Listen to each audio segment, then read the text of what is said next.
Donc ce qui a été réalisé le 26 septembre, c'est un événement exceptionnel que l'on organise à peu près une fois tous les 6 mois, qui permet de réunir les membres et des invités. Ces invités sont soit leurs meilleurs clients, des partenaires, des gens avec qui ils ont envie de faire du business.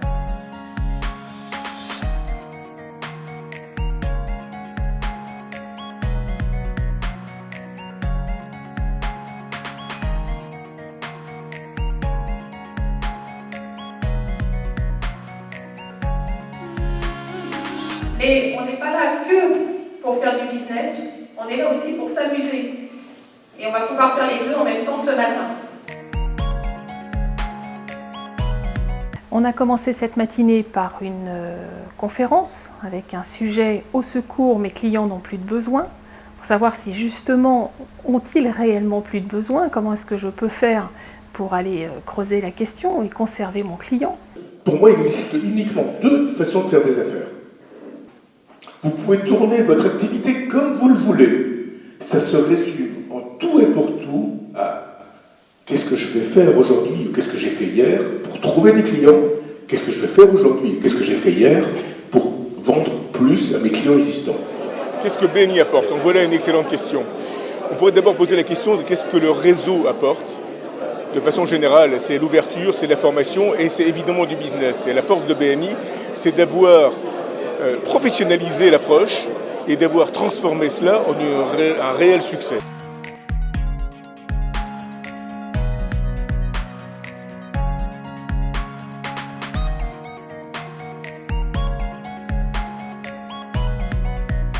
Aujourd'hui, entre 20 et 40% de mon business, selon les années, provient de recommandations d'affaires. Lorsque vous voudrez vous faire recommander par quelqu'un auprès de ces relations, est-ce que vous êtes CCS? Premièrement, est-ce qu'il a compris, non pas ce que vous faites, mais ce que vous apportez? Deuxième étape, deuxième C, c'est... Ah, c'est dur là. Là, oui, la confiance, évidemment. Et la troisième étape, le S, la stimulation. Est-ce que j'ai envie de recommander cette personne auprès de mes clients? Lorsqu'on est recommandé par quelqu'un, on est content. Tiens, j'ai une reco, j'ai un business à faire. Très bien. Mais en même temps, on se dit, bah, un tel m'a recommandé, il va bien falloir, il faut moi aussi que je lui renvoie l'ascenseur et que je trouve quelque chose pour lui. Alors évidemment, en fonction des métiers, on va peut-être pas faciliter le business de la personne qui nous a recommandé au départ. Ah oui, si on n'est pas dans la même sphère, etc., c'est pas toujours facile, mais c'est pas grave. On va aller recommander quelqu'un d'autre. Donc c'est comme ça que ça fonctionne à l'intérieur du groupe.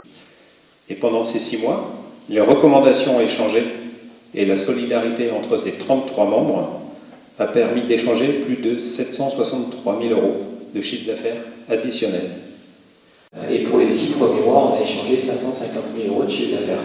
Donc on avait fixé 200 000, je crois, quelque chose comme ça. Donc on est largement au-dessus.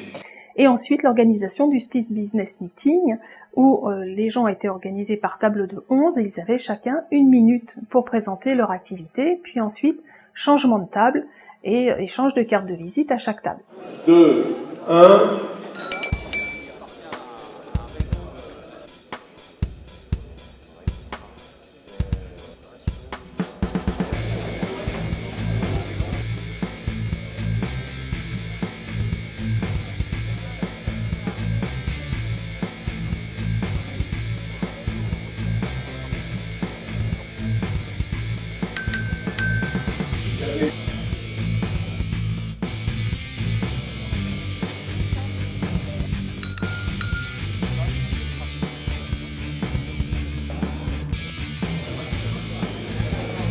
En fait, c'est la devise de BNI qui est « qui donne reçoit ». L'idée, c'est que je viens dans un groupe BNI avec l'idée d'apporter aux autres. Et c'est parce que je vais apporter aux autres que les autres, à un moment donné, vont forcément revenir vers moi avec des recommandations.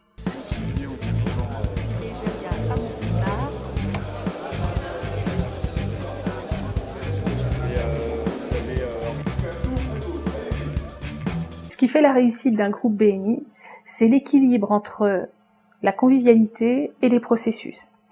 Si on a trop de convivialité entre les membres, on obtient finalement un groupe de copains qui n'auront pas forcément envie de faire venir des invités, donc d'autres nouveaux membres, Et très très vite, ça va se scléroser et ils ne feront plus assez de business. À l'inverse, si on a trop de processus, les règles étant déjà strictes, le cadre pour que ça fonctionne est déjà assez strict, si on en rajoute, moins de convivialité, les gens n'auront plus envie de venir. Donc c'est un juste équilibre entre les deux.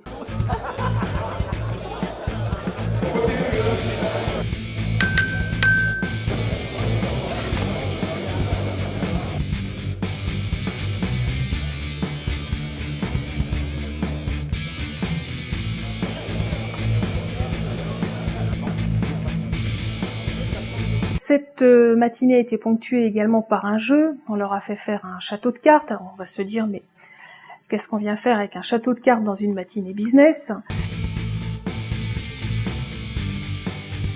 L'idée du jeu du château de cartes, c'est le travail en coopération. Donc d'abord déterminer qui va faire quoi sur le château de cartes et ensuite prendre le temps de réaliser ce château de cartes. Donc c'est un travail d'écoute puisque l'animateur dit vous faites ce que vous voulez avec les cartes. Donc le premier réflexe des personnes c'est de garder les cartes droites pour pouvoir monter le château. Évidemment ça ne monte pas très très haut.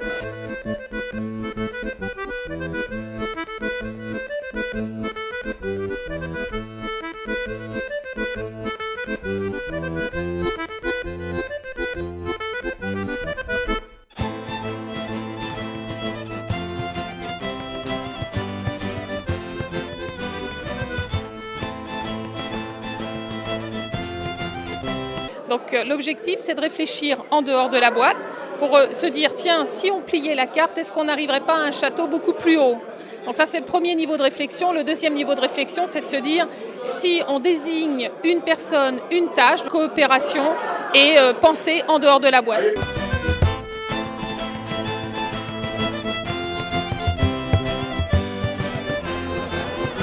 Cinq, 4, 3, 2, 1, on s'éloigne des cartes.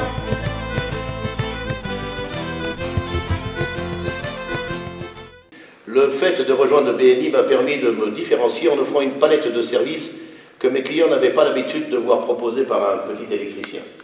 Alors la force de BNI, c'est ça, c'est qu'il y a des groupes de 20, 30 ou 40 personnes, les plus gros groupes arrivent à 50 personnes, mais ce n'est pas les 20, 30 ou 40 qui sont mes cibles, c'est que chacun d'entre nous a un carnet d'adresses. Et d'ailleurs, quand on est bon dans un réseau, on dépasse les 300 noms intéressants chez chacun.